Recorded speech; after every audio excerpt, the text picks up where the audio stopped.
മൂന്നാർ ടൗണിന് സമീപം മാലിന്യ നിക്ഷേപം രൂക്ഷം. ടൗണിൽ മാർക്കറ്റിന് പിൻഭാഗത്തും സുബ്രഹ്മണ്യ സ്വാമി ക്ഷേത്രത്തിലേക്ക് പോകുന്ന പാലത്തിന് സമീപവുമാണ് മാലിന്യ നിക്ഷേപം രൂക്ഷമായിട്ടുള്ളത്. മഴ പെയ്യുന്നതോടെ ഈ മാലിന്യങ്ങൾ ഒഴുകി മുതിരപ്പുഴയിലേക്ക് എത്തുമെന്നാണ് പരാതി.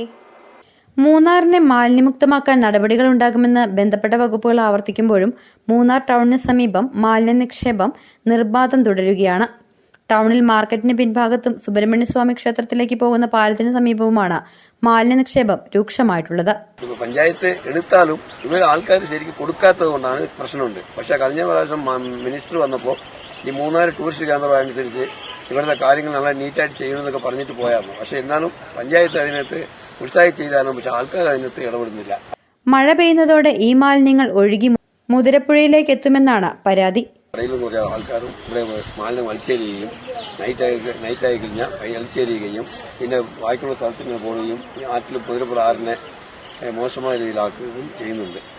മൂന്നാറിനെയും മുതിരപ്പുഴയെയും മാലിന്യമുക്തമാക്കാൻ ശ്രമങ്ങൾ നടക്കുമ്പോഴും ഈ ശ്രമങ്ങളെ മുഖവിലക്കെടുക്കാതെ മാലിന്യം നിക്ഷേപിക്കുന്നവർക്കെതിരെ പ്രതിഷേധം ശക്തമാണ്. നിലവിൽ നിക്ഷേപിക്കപ്പെട്ടിട്ടുള്ള മാലിന്യം നീക്കം ചെയ്യുകയും മാലിന്യം നിക്ഷേപിക്കുന്നവർക്കെതിരെ നടപടി സ്വീകരിക്കുകയും വേണമെന്നാണ് ആവശ്യം. City vision, Munnar.